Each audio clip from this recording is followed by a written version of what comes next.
for that. Kicking off the second part of the morning, we've got Jack Shakespeare, who is head of UKactive Kids. He's going to talk through a child-centred approach from playground to policy. So please welcome Jack.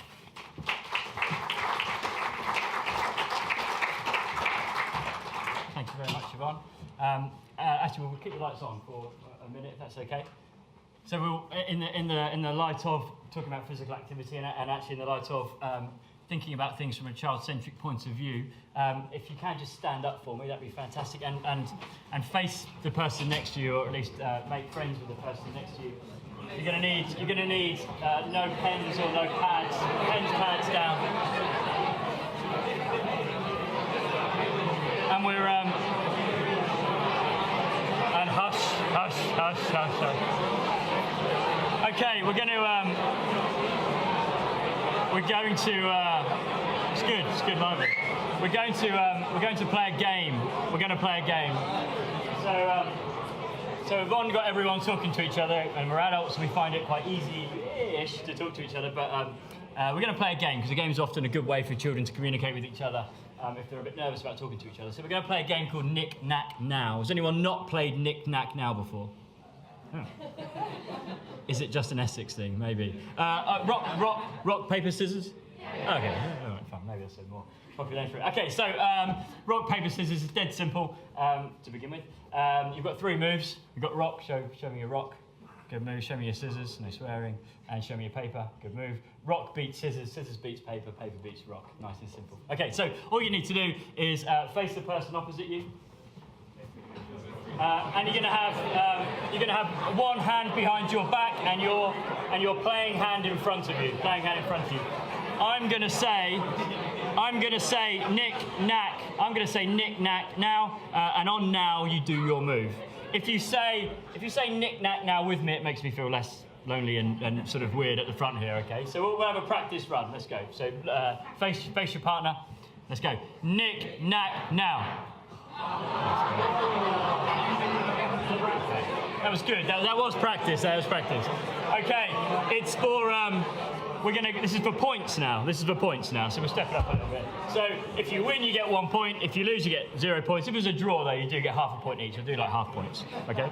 All right. This is for real now. Look at your partner in the eye. Here we go. Steps up a little bit now. Okay. 3, 2, 1. Let's go. Knick Knack Now. Nice move. Okay.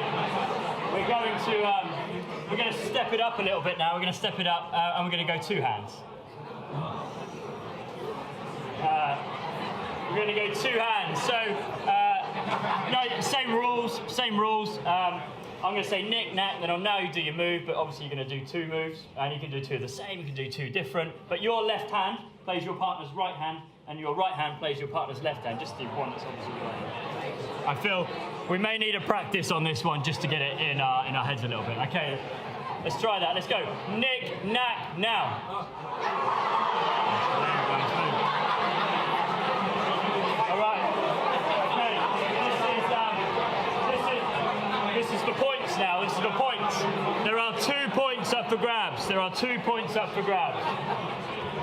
Okay. Look your partner in the eye. Read them like a book. Read them. You should know them well enough by now. Let's go. Hands up. Knick Knack Now. All right. And we're gonna step it up one more time in the essence of gamification. We're gonna make it harder one more time. This time we're gonna still do two hands. But when I say Knick Knack, on now you're gonna cross your arms like this. I know it's tough. Really tough. Okay. No practice, straight into points, winner takes all. Ooh, went quiet. That's the quietest it's been in 2 minutes. Okay, just relax. Assume some kind of athletic pose. Let's go. Knick Knack Now.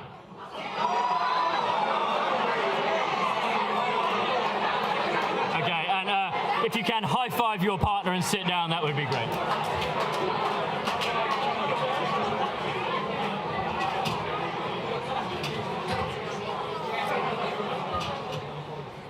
I always find that's a good way to get people relaxed. I think it was a a good point though that Yvonne made when just by getting people talking to each other at the beginning, it's important, in any kind of setting that we get children comfortable with each other and the people around them, and often we find games are a good way to do that, but clearly works on adults as well. If you need to put the lights down, you can do that.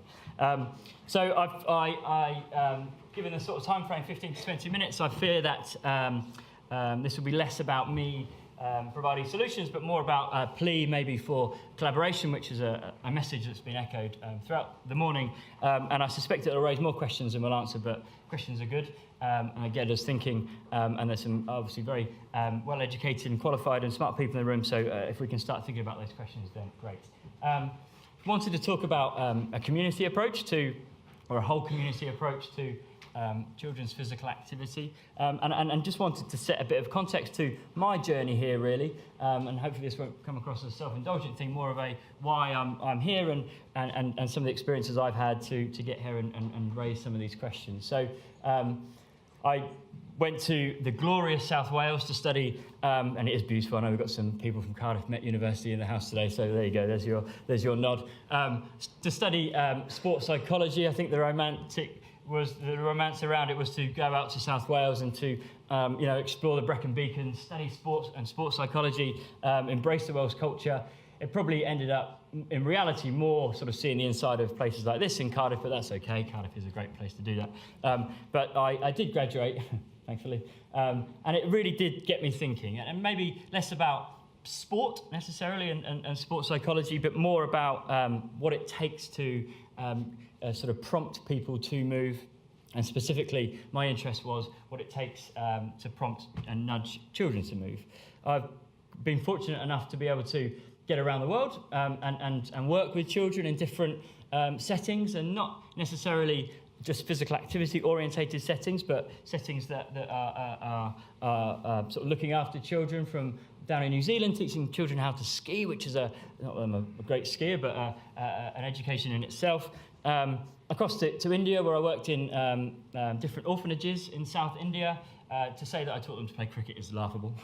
They probably taught me more, but it was more about the participation side of it. But that was a real education for me. Over to North America, where I spent lots of time working in sort of kids camps and multi-activity environments, and then back to the UK, where I've spent, before my current post, I spent about 10 years working in predominantly primary schools, but leisure settings, community settings, looking at how we get children moving more, primarily. And I guess that enabled me to work with children, different types of children from different backgrounds, across the world and in different settings. But I can tell you, I haven't met a child yet that doesn't like to play tag games. It's a pretty popular game to play. And delivered with a smile on your face and enthusiasm, they're pretty similar in those interests.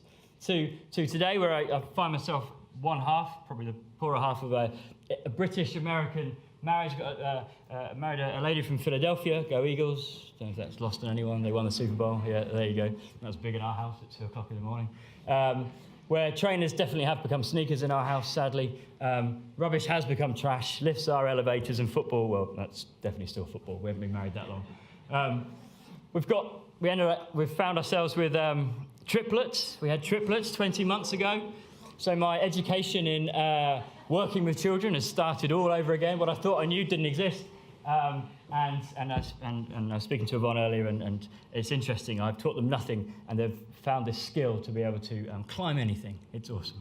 So it sort of reframes my vision, my thoughts on children's physical activity and how we do that. And we are bringing them up in the middle of the country. And 13 months ago, I took up a post at UKactive, which I'll explain briefly in a minute, to head up the function within UKactive that looks at our work around children and young people, from our policy work through to our campaigns, projects, so on and so forth, to try and, I guess, get more of this happening and maybe less of this. I think most people probably know who UKactive are, but for those that don't, we're a not-for-profit health body for the physical activity sector. We're a membership body. We're made up of 4,000 members, far and wide, across the whole sector, and made up of different functions within our organisation, from research through to projects, campaigns, thought leadership, learning development, public affairs, and so on and so forth. If anyone's got any questions about UKactive, feel feel free to grab me after this. We're spearheaded by the tireless Tanny Gray-Thompson, who is superb to have in the ranks, and really sort of completely reflects our simple mission statement, and that's to get more people more active more often. And we quite happily say we don't care how they're active, we just want them to be active. And it's great to have her out there. Our agenda is your agenda, and I think there's no point going into the stats too much. But if we needed another if we needed a burning platform other than to get people moving, then maybe it's this. Maybe it's to support this superb National Health Service and celebrate its 70th birthday this year. I think it's 5th of July. Someone will pull me up on that on the dates. But and let's hope that we see another 70 years, because getting more people moving will certainly help to do that.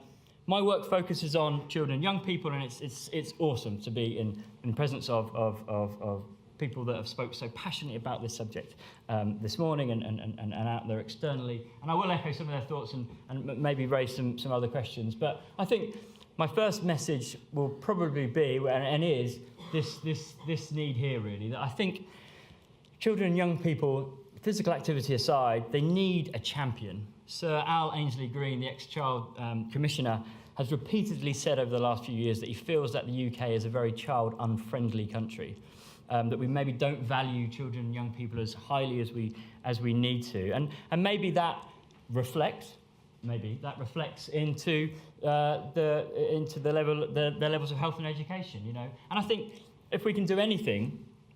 We all have different agendas and we all do different projects, but if we can do anything collaboratively, it's be that public champion. And I think our sector is perfectly poised to be that public champion for children and young people, and raise that value of children and young people to society, in the eyes of society, and especially in these times of austerity. They need that champion. And more explicitly, if we can do that, then maybe we'll really get their health and education central to both local and central government thinking. I can't think of more important people on this planet than children and young people. I just can't. I don't think there are more important people. So let's invest in them, and I think let's invest in them as they are now, as for who they are now, for their health and happiness now, to help them flourish and thrive, whether it's in early year settings, in schools, at home, on a park on a Saturday morning, but also see it as an investment into the generations that will prop up this increasingly ageing population. And we've talked about stats, and by about 2046, there's going to be loads of us. So we're going to need some healthy people to keep the country going. And Professor Modi from the Royal College of Paediatrics and Children's Health sort of said this a few weeks ago, and not to make this too stat heavy, but 4/5 of obese children will remain obese as adults. And for me, the bit there is the losing between 10 to 20 years of healthy life. That's a lot of time potentially out of work, and that's a lot of time using and relying on the healthcare system. So we've got a motivation to do this.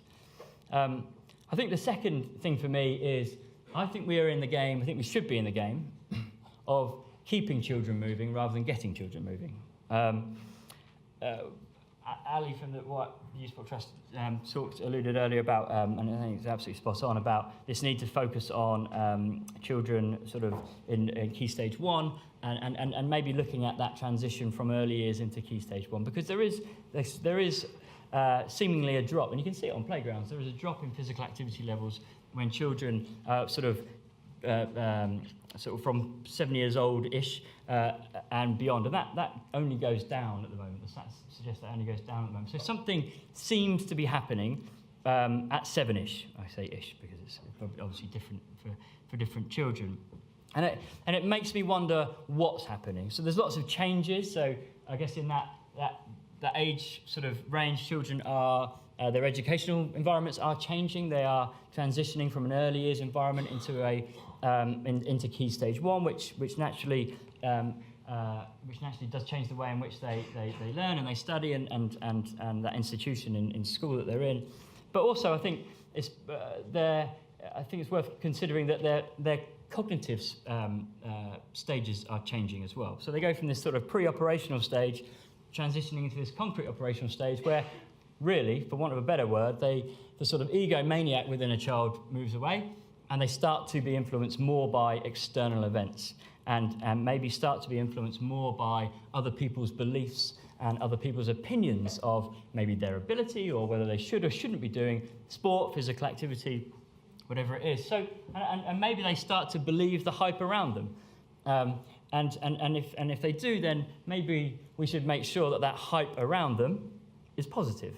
Because if the hype around them is anti-physical activity, if it's male-dominated, if it's gender biased, and if it's full of statements like this, I hate this statement, by the way, then they might start to believe it. And it might start to negatively impact their participation in physical activity. But if we change the hype, or if we make the hype positive so that the messages that children and young people are hearing on a daily basis are positive, like Sport England's This Girl Can campaign, which is absolutely fantastic, like Manchester City merging their Manchester City Football Club merging their social media and using their social media presence to talk about the men's and women's football game in the same breath. Changing the narrative, and again talked about this clear link between physical activity levels and cognitive performance. You only have to read Spark. Has anyone read Spark in this room?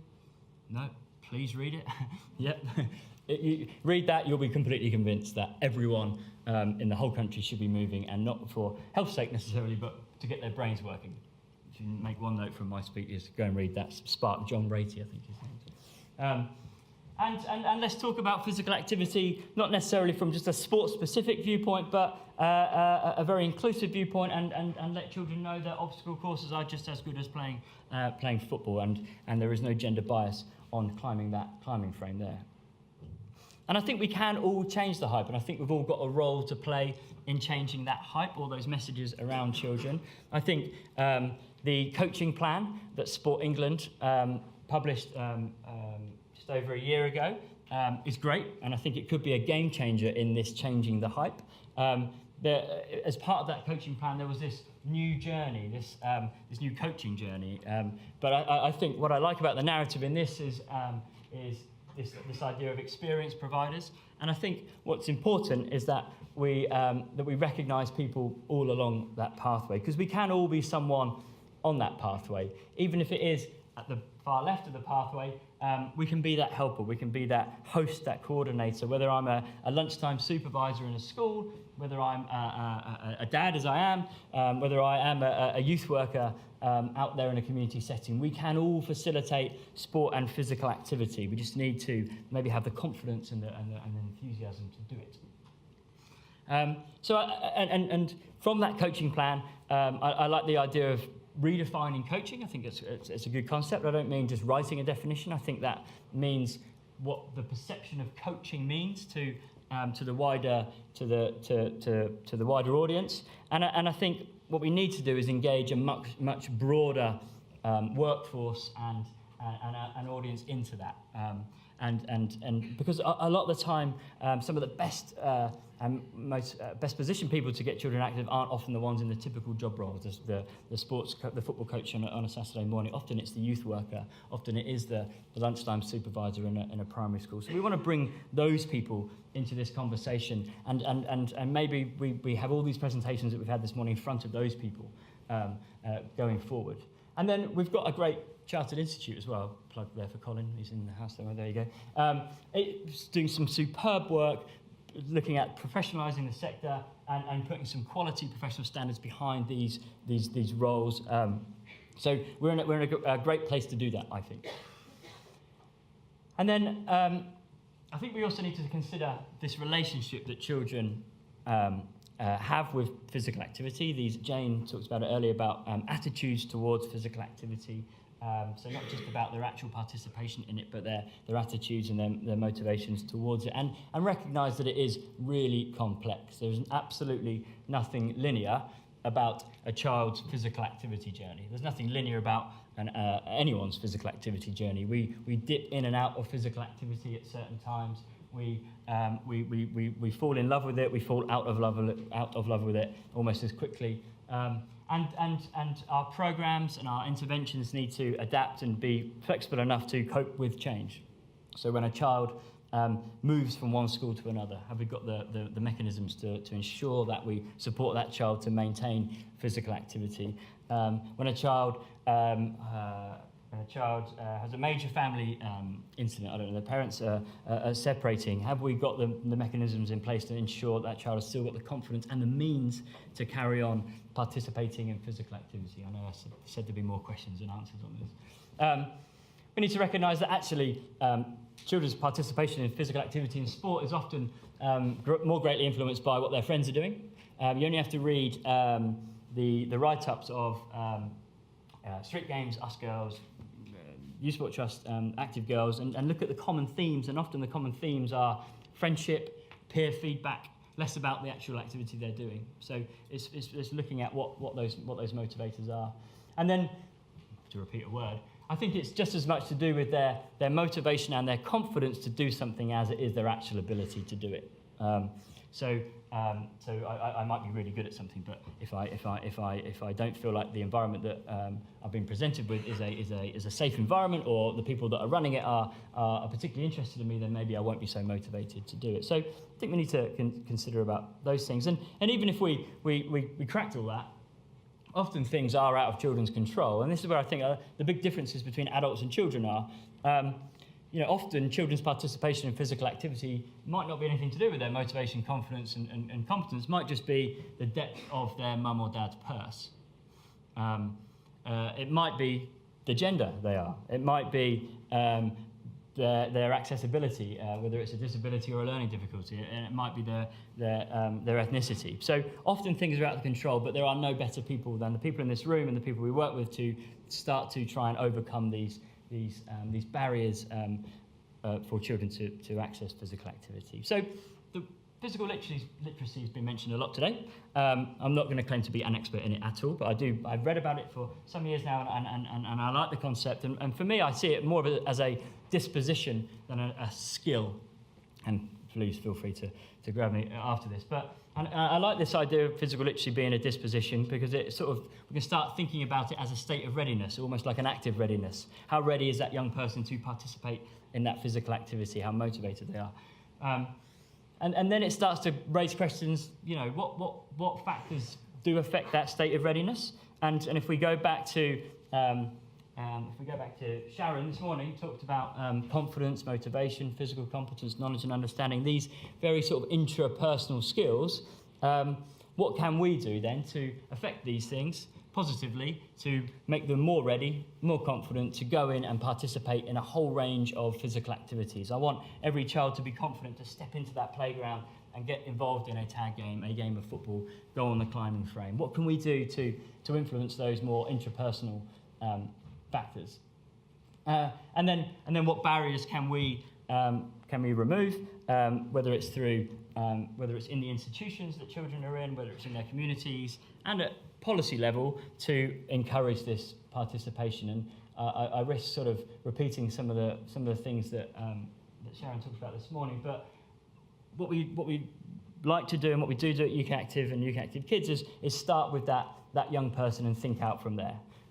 So really start thinking about their confidence and their motivation. Really start thinking about how much knowledge and understanding have they got about physical activity, and not just about the health benefits, I think, but also about how to access it, how to apply some of the skills that they've been taught into different active environments. How confident are they to go and do that? Do they know the rules of the little games? Can we make it simpler?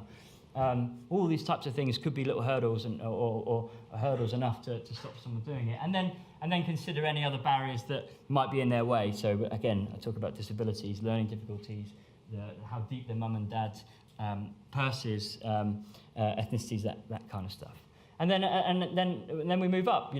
This is where we talk about changing the hype. We talk about these key influences, these significant others. We've all got a role to play here.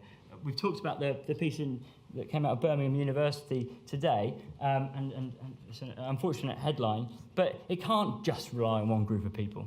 It has to be everybody that does this, because there's so many influences in a child's life. Teachers have a massive influence, but so do their parents, and so do youth workers and community workers that they come into contact with. So do their coaches on a Saturday morning. So do their activity professionals that work with them in breakfast clubs and after school clubs.